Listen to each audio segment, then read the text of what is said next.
I froze in my hallway when I heard my father's voice drifting from the kitchen, speaking words that shattered everything I believed about our relationship. Marcus. My 70-year-old father sat in his wheelchair by the window phone, pressed to his ear, completely unaware that he had forgotten to properly end his call with my sister Patricia. The devastating truth spilled through the silence. Patricia, I cannot keep pretending this arrangement works anymore. Your brother believes he is helping me, but honestly, he has become such a burden. Those words hit me like a physical blow. I stood motionless in my Austin home's hallway, my heart pounding, as more of their conversation revealed itself. Marcus continued speaking to Patricia, his voice carrying the kind of casual cruelty that comes from believing nobody is listening.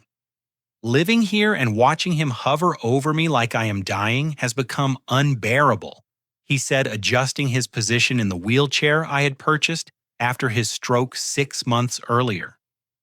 He follows me around, constantly checking my medications, insisting on helping with every single task. I feel like a child again, and not in a good way. My mind raced back to everything I had sacrificed for this man. After his stroke left him with partial paralysis on his right side, I had immediately restructured my entire existence around his care. I spent over $40,000 renovating my $960,000 home, installing wheelchair ramps, widening doorways, and converting my ground floor office into a bedroom suite, complete with an accessible bathroom. Patricia's voice crackled through the phone speaker, though I could only catch fragments. She was agreeing with him, I could tell from his responses. My sister, who lived in Phoenix with her husband Derek, had visited exactly twice since our father moved in with me 8 months ago. You are absolutely right, Marcus continued. Derek mentioned those assisted living facilities you researched, and I think we need to move forward with that plan. But here is the thing, Patricia. We need to make Nestor feel like it was his idea. He has such a savior complex that if we suggest it directly, he will think we are ungrateful. I pressed my back against the wall, feeling nauseous. This was the same man I helped shower every morning. The same person whose medications I organized in weekly pill containers.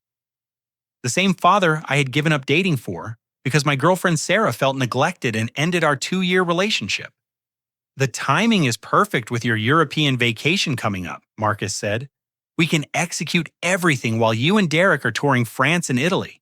Nestor will never suspect we have been planning this for weeks. The casual way he discussed manipulating me made my hands shake. I thought about my mother's deathbed promise 2 years earlier. She had gripped my hand with surprising strength and whispered, "Promise me you will always take care of your father." Patricia has her own family now, but you understand responsibility. Oh, and Patricia. Marcus added, his voice dropping to a conspiratorial whisper. I spoke with that attorney about the Michigan Lake House situation. Since Nestor is doing so well financially, he certainly will not need that inheritance. We can handle the sale while you are in Europe and split the proceeds as we discussed. The power of attorney documents I obtained should make everything smooth. My legs nearly gave out. The family lake house in northern Michigan, worth approximately $400,000, had been in our family for 3 generations. My mother had specifically told me she wanted me to have it because I was the one who maintained it every summer and understood its sentimental value. Perfect, Marcus continued. Nestor spends about $2,000 monthly on my care anyway, so he can clearly afford much more. This will teach him some boundaries while giving us the resources we need. Derek calculated that between the lake house sale and getting Nestor to increase his monthly contribution, our financial situations will improve significantly. I realized they were not just planning to abandon me emotionally. They were systematically planning to exploit me financially while making me feel guilty for their decision to leave. The manipulation was so calculated, so thoroughly planned, that I wondered how long they had been viewing me as nothing more than a resource to be managed and extracted from. Over the next 3 days, I maintained perfect normalcy around Marcus while conducting my own investigation. Every morning, I helped him with his physical therapy exercises, prepared his medications, and made conversation about current events, all while secretly gathering evidence of their deception. My detective work began in my home office, which Marcus had been accessing while I worked client meetings. I discovered my computer's browser history showed recent searches for my salary information bank statements and investment account summaries. He had been documenting my financial situation with the thoroughness of a forensic accountant. Hidden beneath a stack of medical papers in his bedroom, I found detailed notes in Marcus's handwriting. The documentation revealed months of calculated observation. He had recorded my work schedule, noted my spending patterns, and even tracked my social interactions. One particularly painful entry read, "Nestor canceled dinner plans again to help with my evening routine. His social isolation makes him more dependent on feeling needed. This works in our favor." The paperwork revealed that Marcus and Patricia had consulted with an elder law attorney named Harold Brennan about burden of care legislation. They had researched my legal obligations as a caregiver and determined exactly how little assistance they could demand while maximizing my guilt and financial contribution. The attorney had provided them with template documents for transferring property ownership and establishing care arrangements that would benefit them financially. I discovered Patricia had been recording our family phone calls for the past 4 months. Her notes suggested she planned to use these recordings to demonstrate my controlling behavior if I ever challenged their decisions. Comments like, "Nestor insisted on managing Dad's doctor appointments again," and "he refused to let Dad walk to the mailbox independently," painted me as an overbearing caregiver rather than someone providing necessary assistance. The most damaging evidence came from Marcus's secret journal, hidden behind his closet's back panel. Entry after entry, detailed complaints about my care, describing me as suffocating, patronizing, and emotionally needy. He wrote extensively about my savior complex and how Patricia believed I needed to learn healthy boundaries through natural consequences. But the discovery that broke my heart was a series of emails between Marcus and Patricia discussing my mother's final wishes. They had deliberately misrepresented her deathbed request, knowing I would honor it completely. Patricia had written, "Mom never intended for Nestor to sacrifice his entire life. She just wanted Dad cared for appropriately. Assisted living is appropriate care, and Nestor needs to understand that." Marcus had responded, "Your brother has always been too emotional about family obligations. This situation will force him to develop more realistic expectations about adult relationships." During my investigation, I also discovered that Marcus's physical recovery had progressed far beyond what he had shown me. His physical therapy notes indicated significant improvement in mobility strength and coordination. He had been deliberately hiding his progress, pretending to need more assistance than necessary. The therapist had noted, patient demonstrates excellent improvement, but reports continued dependence at home. The most shocking revelation came when I found Derek's real estate appraisals of both my Austin home and the Michigan Lake house. They had been planning this exploitation for months, calculating exact values and potential profits. Derek had even contacted real estate agents in both locations inquiring about quick sale possibilities. Their European vacation was specifically timed to coincide with their plan's execution. Patricia's itinerary showed they would be unreachable during the critical period when Marcus intended to have his breakdown conversation with me about needing assisted living. By the time they returned, they expected to find Marcus comfortably placed in a facility, me feeling guilty, but financially committed to increased support, and the lake house sale in progress. The final piece of evidence was a draft letter Marcus had written to me explaining his decision to move to assisted living. The letter was a masterpiece of manipulation designed to make me feel simultaneously guilty for forcing him into care and grateful for his selfless decision to relieve me of burden. The letter concluded, "Son, you have done enough. It is time you stopped sacrificing your happiness for a burden like me." Instead of confronting them directly, I decided to let their plan unfold while secretly preparing my own response. Years of family dynamics had taught me that direct confrontation with Marcus and Patricia only led to denial, gaslighting, and further manipulation. This situation required a strategic approach that would demonstrate consequences rather than simply expressing hurt feelings. My first consultation was with estate attorney Rebecca Walsh, a sharp woman in her 50s who specialized in family property disputes. During our meeting in her downtown Austin office, she explained that Marcus's power of attorney documents were legally invalid without proper medical certification of his incompetence. Since Marcus had obtained them under false pretenses, any sale of the Michigan property would be legally challengeable.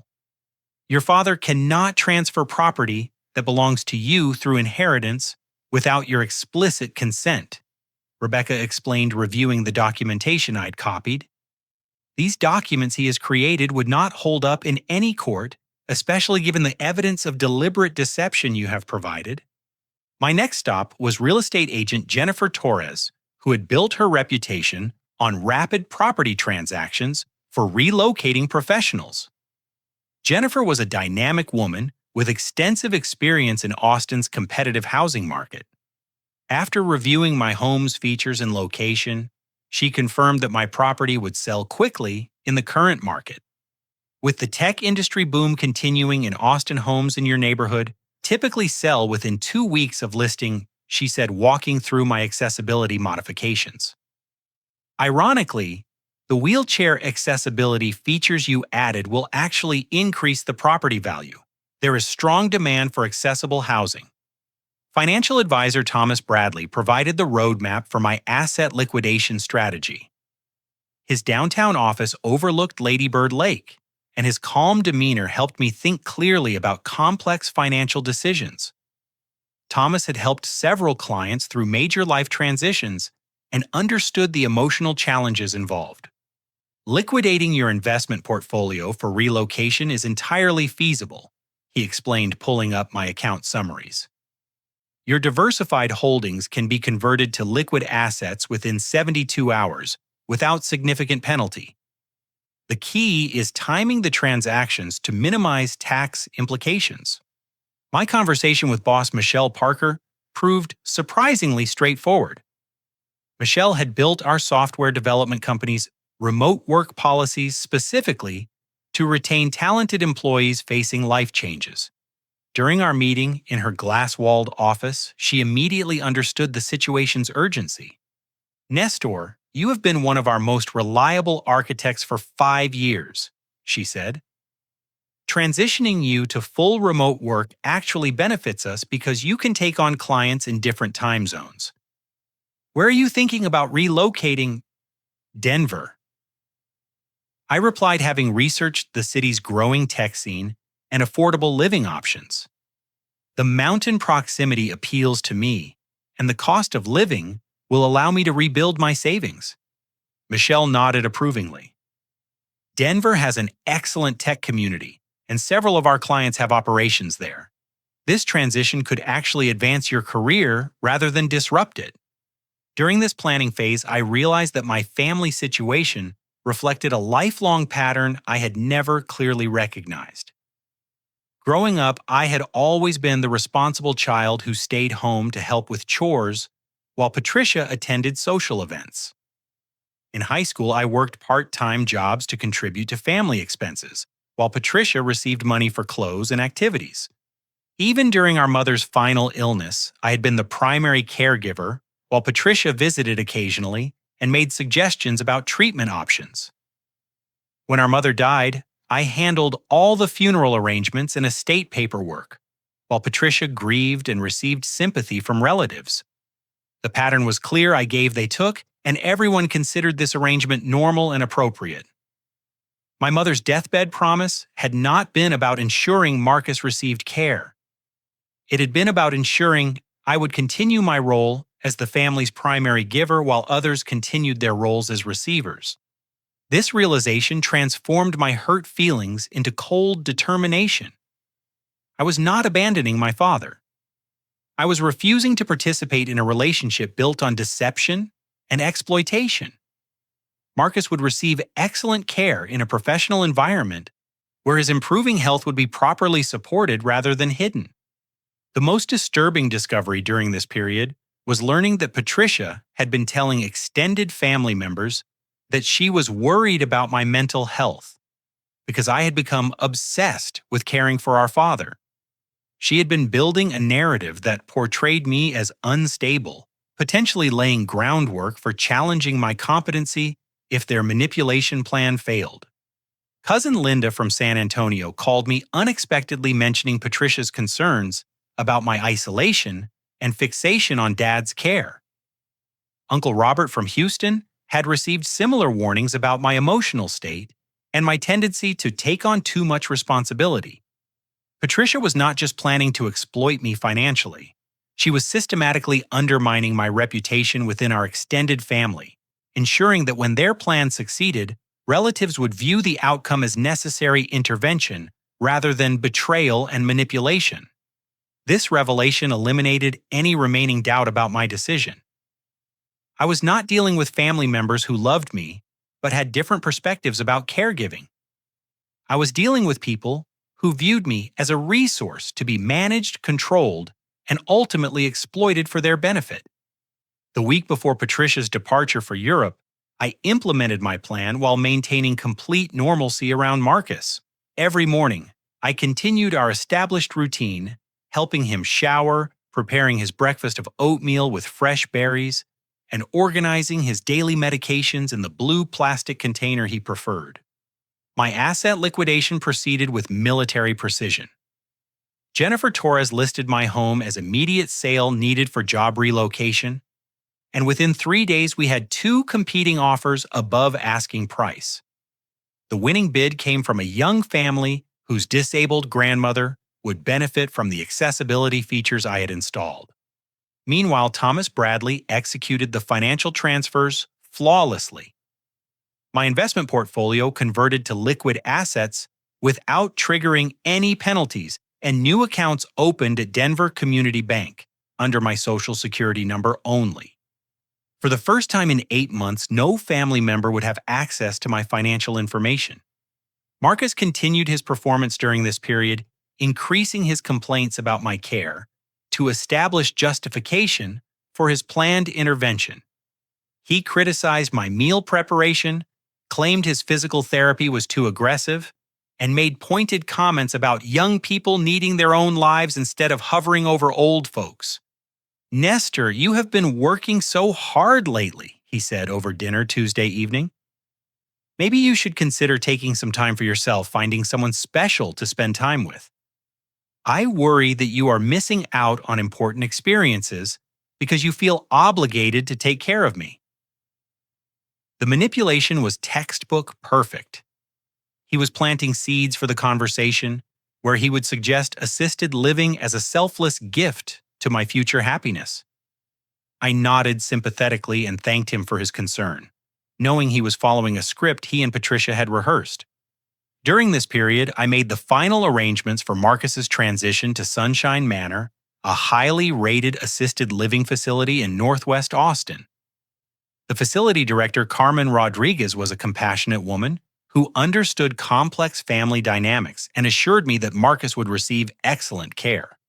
Many of our residents experienced significant improvement when they transitioned from family care to professional care, Carmen explained during our tour. Family caregiving, while loving, can sometimes become emotionally complicated. Professional care allows residents to focus on recovery and independence without family relationship pressures. I paid 6 months in advance, ensuring Marcus would have continuity of care regardless of family drama. His medical records transferred seamlessly from his current physicians, and the facility's physical therapy program was actually superior to his current treatment. My Denver apartment lease was signed electronically, and my personal belongings shipped to a storage facility under an assumed business name. The apartment complex sat near Cheeseman Park, with mountain views from the living room windows. For the first time in years, I was excited about my living environment, rather than viewing my home as a care facility. The psychological preparation proved more challenging than the logistical arrangements. I found myself grieving not just the loss of my relationship with Marcus and Patricia, but the loss of my identity as their caregiver and problem solver. Who was I if I was not the responsible family member who sacrificed for others? Therapy sessions with Dr. Angela Foster helped me process these identity questions. Her office in Central Austin provided a safe space to explore the difference between healthy caregiving and enabling manipulation. Caring for someone should enhance both people's lives, Dr. Foster explained. When caregiving becomes a tool for manipulation or control, it stops being care and becomes dysfunction. Your father's recovery and independence should be the goal, not his continued dependence on you.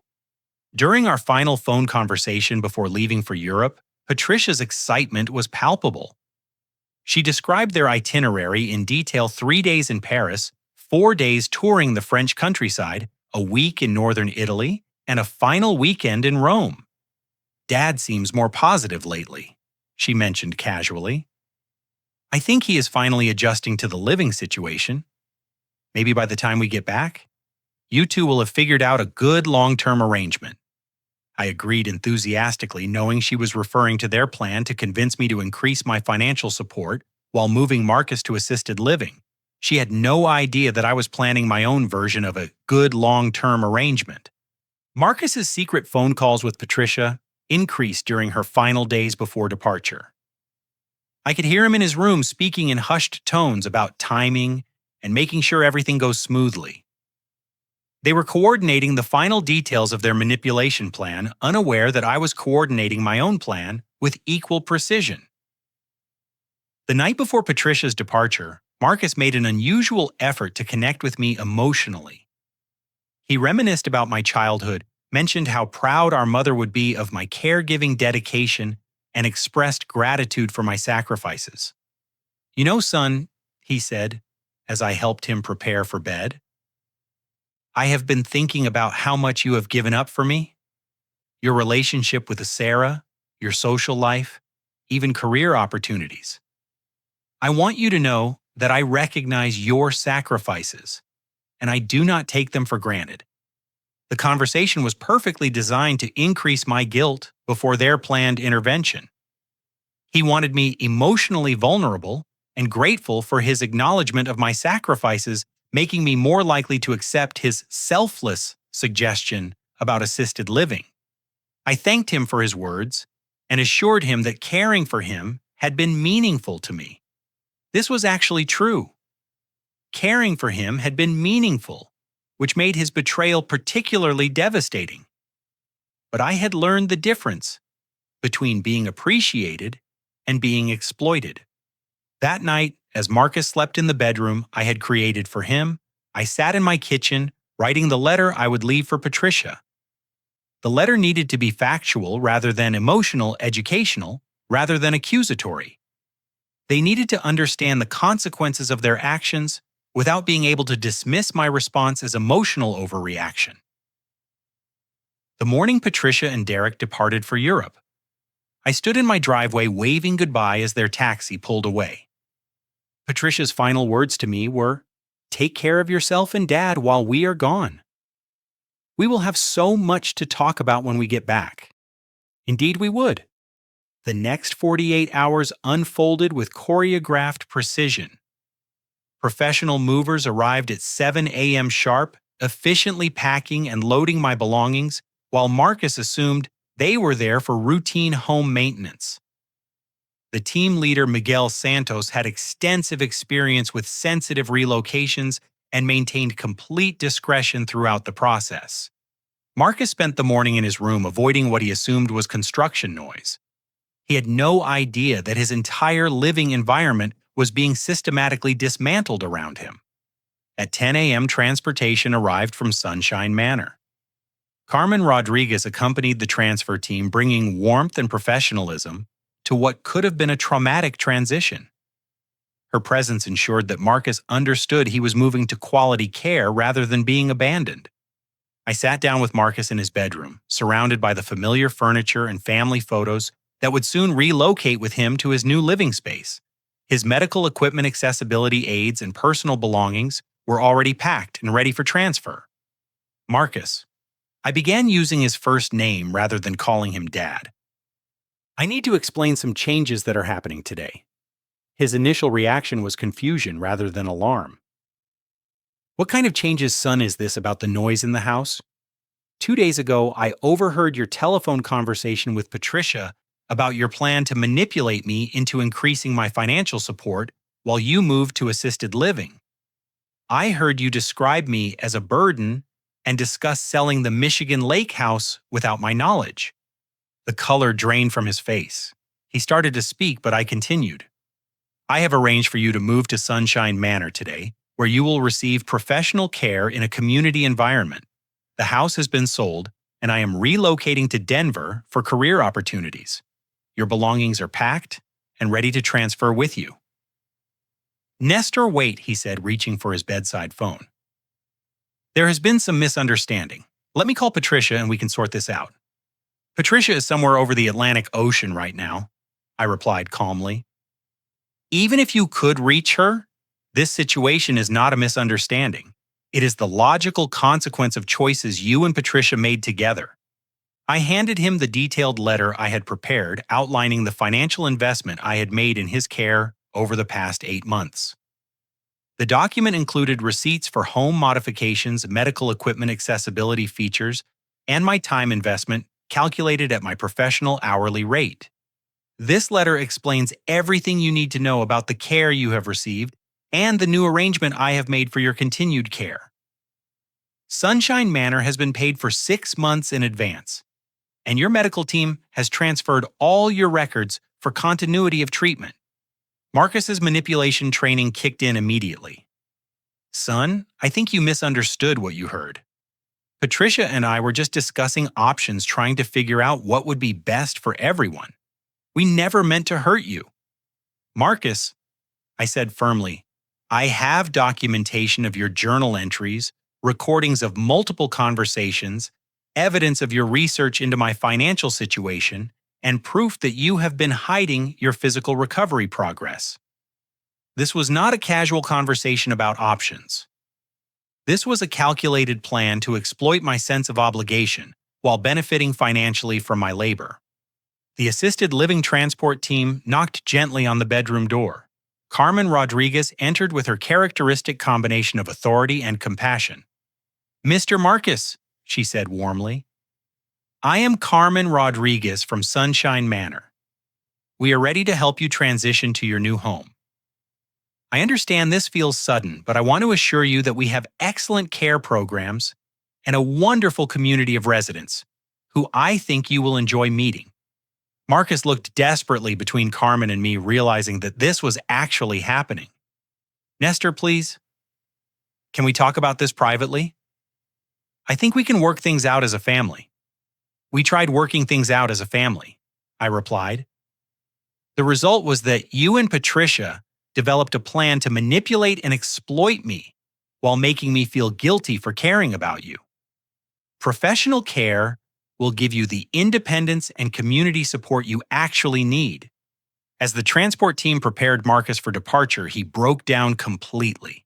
The facade of physical limitation disappeared as he stood up from his wheelchair without assistance and walked across the room with steady steps. All right, you want the truth, he said, his voice cracking with emotion. Patricia has been pressuring me for months to get you to contribute more money to family expenses. She is behind on her mortgage payments and Derek's business is struggling.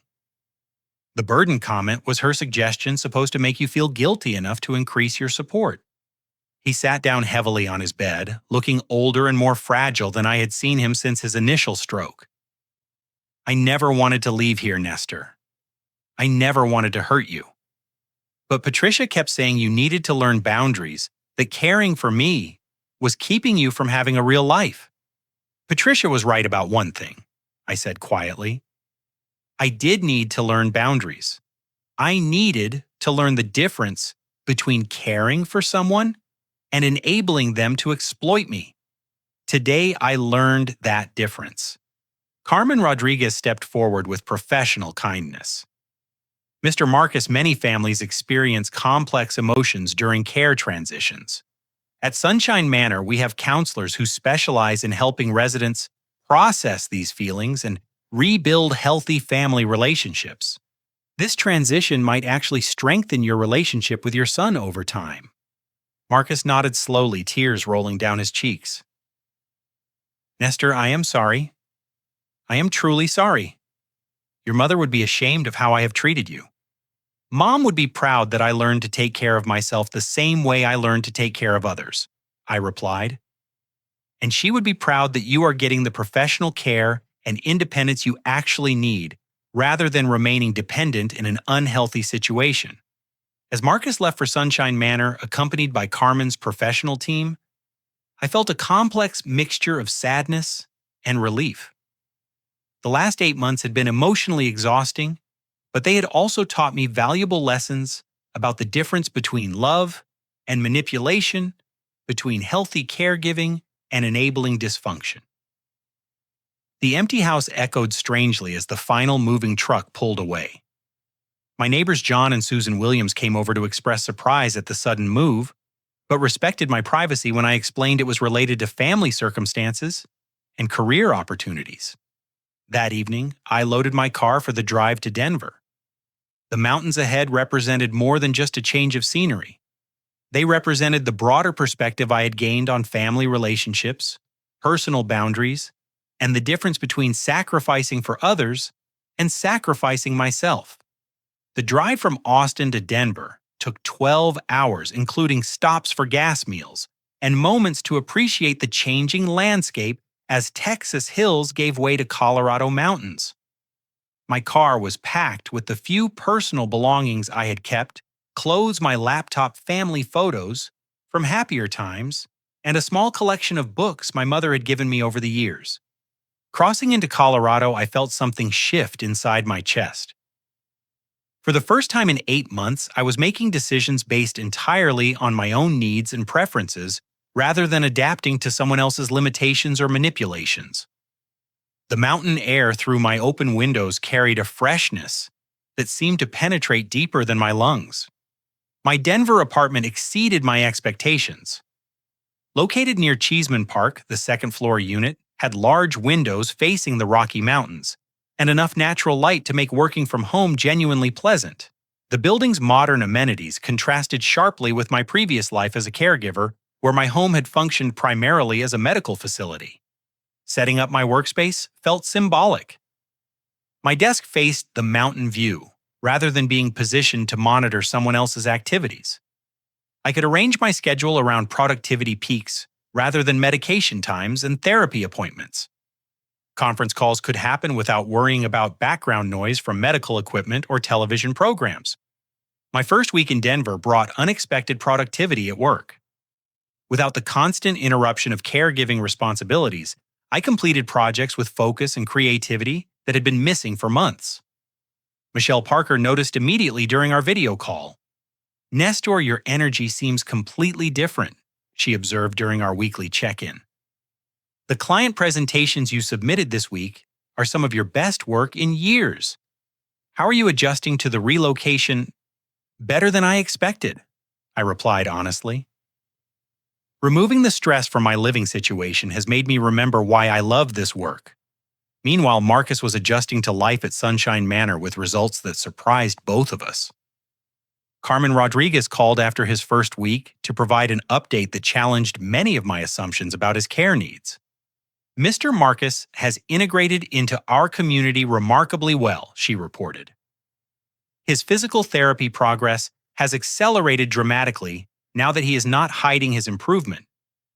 He joined our chess club, participated in group discussions about current events, and has made several friendships with other residents." Carmen's observations confirmed what I had suspected. Marcus had been as trapped by our caregiving arrangement as I had been, though for different reasons.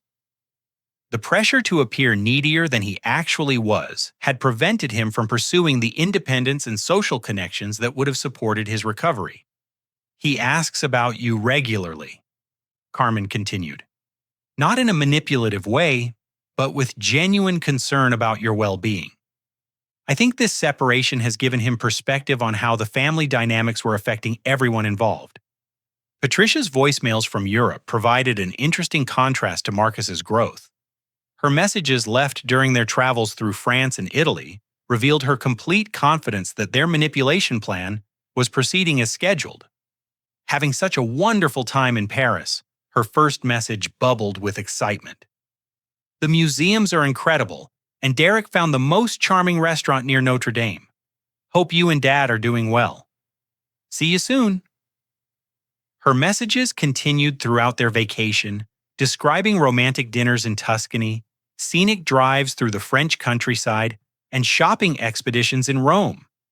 Each message ended with casual references to seeing how things are going at home when they returned. What Patricia did not know was that her financial problems were about to become much more severe. Without the proceeds from manipulating me and selling the Michigan lake house, she and Derek would need to address their mortgage difficulties and business struggles through legitimate means. Extended family reactions to my letter began arriving during my second week in Denver. I had mailed detailed explanations to aunts, uncles, and cousins, providing context for my decision and evidence of the manipulation I had discovered. Uncle Robert from Houston called first, his voice heavy with regret. Nestor, I owe you an apology. Patricia had me convinced you were having some kind of breakdown from caregiver stress. I had no idea she and Marcus were planning to take advantage of your generosity. Cousin Linda from San Antonio was more direct in her support. Your mother always said you had the strongest character in the family, but she worried that people would take advantage of your kindness. I think she would be proud of how you handled this situation. Not all family members responded positively. Some relatives maintained that family problems should be resolved privately, regardless of the manipulation involved. Others felt that putting Marcus in professional care was too extreme despite evidence that he was thriving in the environment. These mixed reactions taught me another valuable lesson. People's responses to boundary setting often reveal more about their own relationship with boundaries than about the appropriateness of my actions. Those who criticized my decision were often people who benefited from family systems where some members sacrificed while others received without reciprocating. My therapy sessions with Dr. Angela Foster continued via video calls, helping me process the complex emotions involved in family estrangement and personal growth. Her guidance proved invaluable as I navigated guilt, relief, sadness, and excitement about my new life. You are experiencing what therapists call disenfranchised grief, she explained during one of our sessions. You are mourning the loss of relationships that were important to you, even though ending those relationships was necessary for your well-being. This type of grief is often misunderstood because people assume you should only feel relief when leaving a harmful situation. Dr. Foster helped me understand that loving someone and accepting their harmful behavior are not the same thing. I could maintain love for Marcus and Patricia while refusing to participate in relationships built on manipulation and exploitation. During my third week in Denver, I began exploring the local community. The city's outdoor recreation opportunities provided outlets for physical activity that had been impossible during my caregiving period. Hiking in nearby mountains, biking along Cherry Creek, and attending outdoor concerts in Civic Center Park reminded me of interests and activities I had abandoned. I also started dating again, something that felt both exciting and terrifying after months of social isolation. My first date was with Jennifer, a marketing manager I met through a professional networking event. Our dinner conversation flowed naturally, uninterrupted by medical emergencies or family drama. You seem very present, Jennifer observed as we walked around Washington Park after dinner. A lot of people I meet are distracted by work stress or family obligations, but you seem genuinely available for conversation and connection. I realized that my experience with Marcus and Patricia had taught me to value authenticity in relationships. Jennifer's straightforward communication and genuine interest in my thoughts and experiences felt refreshing after months of navigating manipulation and hidden agendas. The most significant development during this period was Marcus's phone call 3 weeks after his move to Sunshine Manor. His voice sounded clearer and more confident than it had since his stroke. Nestor, I wanted to call and apologize properly for everything that happened. The counseling sessions here have helped me understand how Patricia and I manipulated you and how our family dynamics were unhealthy for everyone involved. His apology continued with specific acknowledgments of his behavior. I was wrong to hide my recovery progress from you. I was wrong to let Patricia convince me that exploiting your generosity was acceptable. And I was wrong to describe you as a burden when you were sacrificing your own well-being to care for me. Marcus also shared insights about his experience at Sunshine Manor. The independence here has been good for me, Nestor. I am stronger physically than I have been since the stroke, and I am making friends with people who understand aging and recovery challenges. Carmen Rodriguez was right that professional care would benefit both of us. His final words carried genuine emotion. Your mother would be proud of you for learning to take care of yourself. She always worried that your kindness would make you vulnerable to people who did not appreciate what you were giving them. You showed more wisdom and strength than I did. This conversation marked the beginning of our genuine healing rather than the end of our relationship. Marcus had finally learned the difference between being cared for and being enabled, just as I had learned the difference between caring for someone and allowing them to exploit my care. Patricia and Derek's return from Europe became the final act of their manipulation plan, except the script had been completely rewritten without their knowledge. They landed at Phoenix Sky Harbor International Airport after 3 weeks of vacation, excited to implement the changes they believed were already in progress. Their first stop was their own home, where they found a thick envelope in their mailbox, containing my detailed letter. Patricia assumed it was a thank you note for their suggestions about Marcus's care, possibly including updates about his transition to assisted living and my agreement to increase financial support. Instead, she found a comprehensive document explaining everything. My letter began with the facts.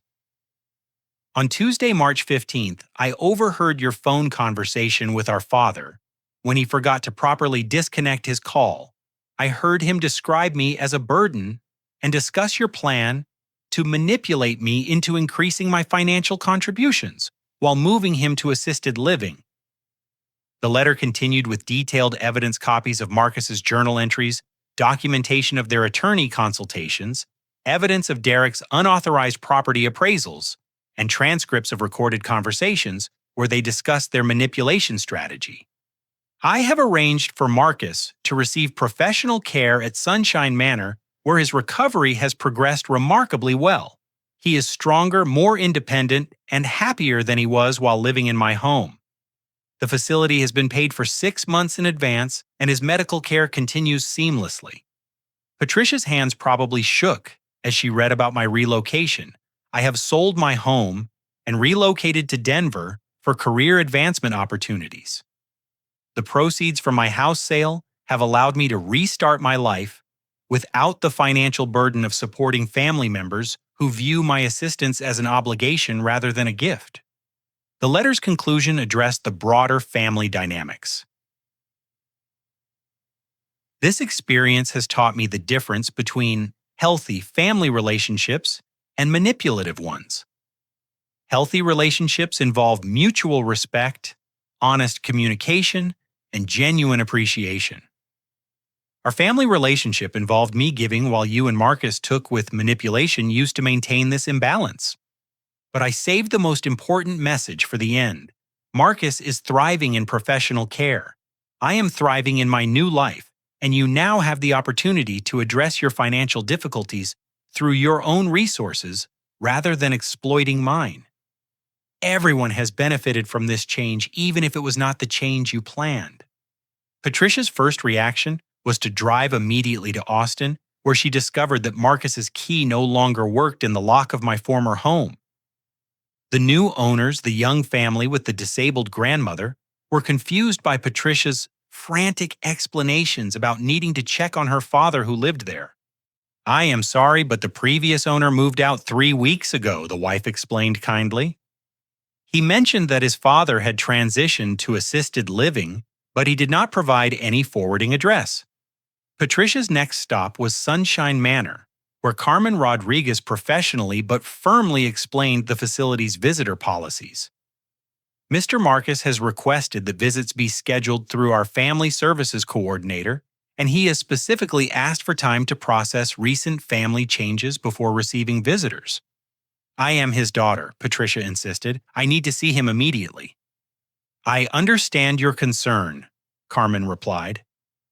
Mr. Marcus is doing very well here, and he is working with our counselors on family relationship issues. When he feels ready for visits, we will coordinate appropriate meeting times. Patricia's desperate attempts to contact me revealed another aspect of my planning. My Austin phone number was disconnected, my old email address was closed, and my Denver contact information was not available through any channels she could access. Her calls to extended family members produced mixed results. Uncle Robert listened to her version of events, but gently reminded her about the evidence I had provided. Patricia, your brother, documented extensive manipulation and financial exploitation, he said. Even if there were misunderstandings, his response was measured and responsible. Marcus is receiving good care.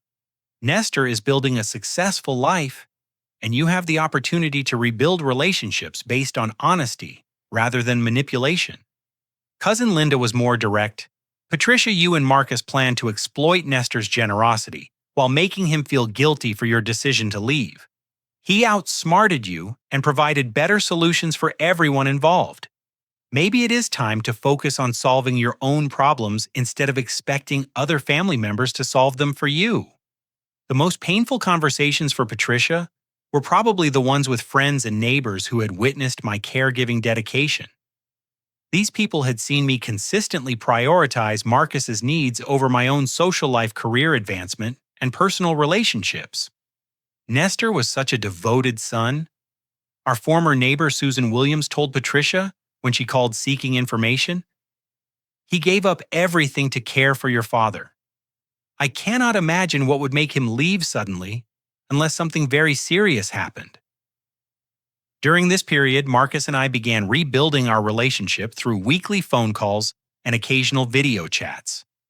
Our conversations focused on his recovery progress, my career developments, and our mutual process of learning healthier family dynamics. Nestor, I want you to know that Patricia came to visit last week, Marcus told me during one of our calls.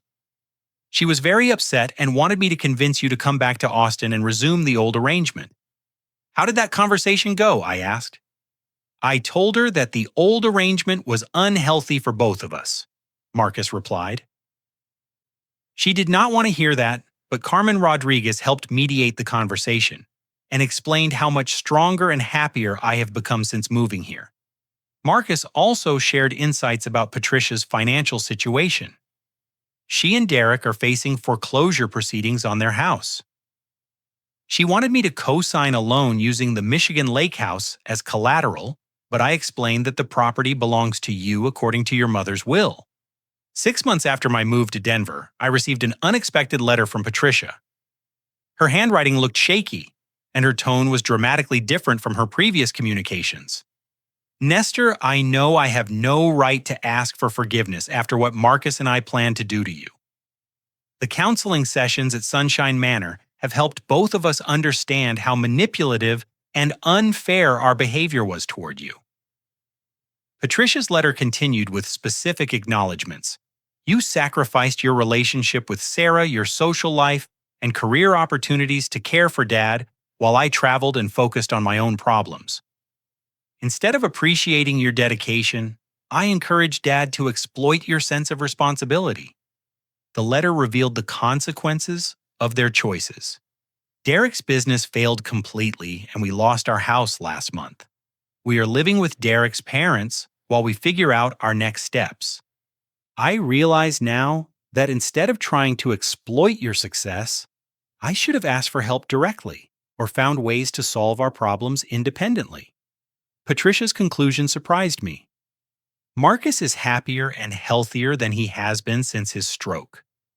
You are building a successful life that honors your talents and potential, and I am learning to take responsibility for my choices rather than expecting others to rescue me from their consequences. Maybe this is what Mom meant when she said everything happens for a reason. Reading Patricia's letter, I felt a complex mixture of sadness and hope.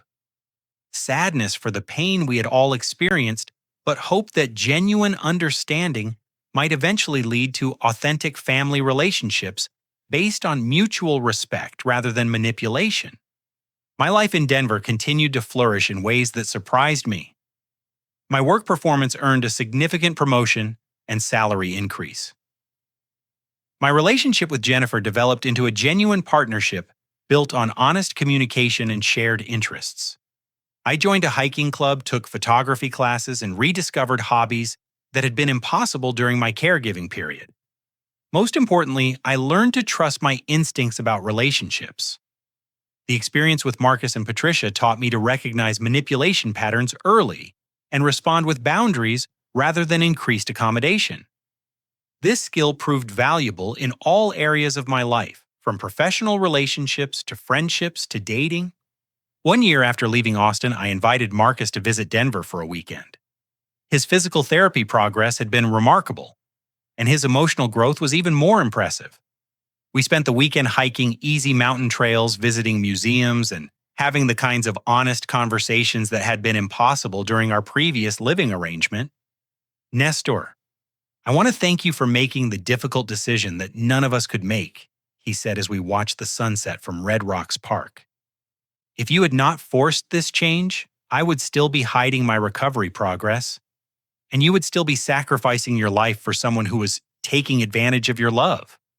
"We both learned something important," I replied. "Caring for someone should help them become stronger and more independent, not keep them dependent. And accepting care should involve gratitude and effort to recover, not manipulation and exploitation." Marcus nodded thoughtfully. "Your mother always said you had the wisdom to know the difference between helping someone and enabling them. I wish I had listened to that wisdom sooner." As I share this story, I realize that the most important lesson was not about family manipulation or boundary setting, though those were crucial discoveries. The most important lesson was about the difference between love and enablement, between sacrifice and self-destruction, between helping others and losing yourself. True family relationships require honesty, mutual respect, and genuine appreciation.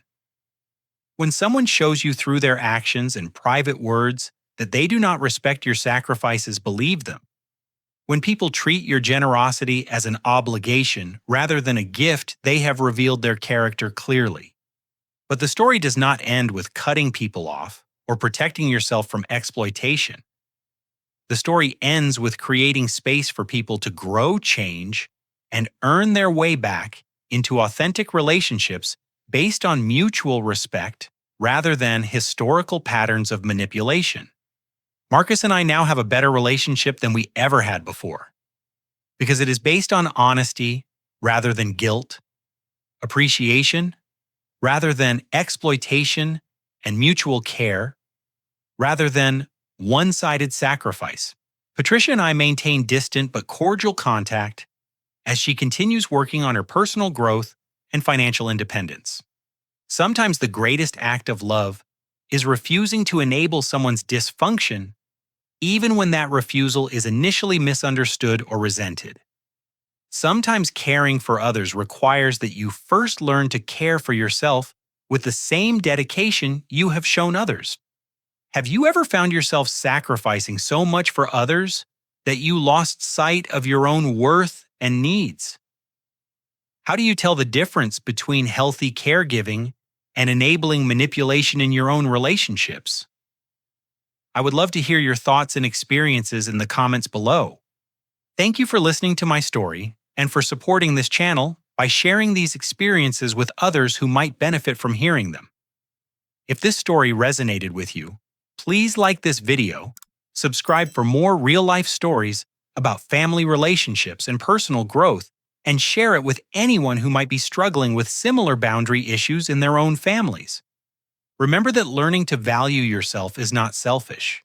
It is essential.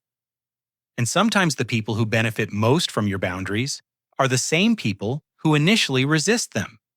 Take care of yourselves and remember that your worth is not measured by how much you sacrifice for others, but by how well you balance caring for others with caring for yourself.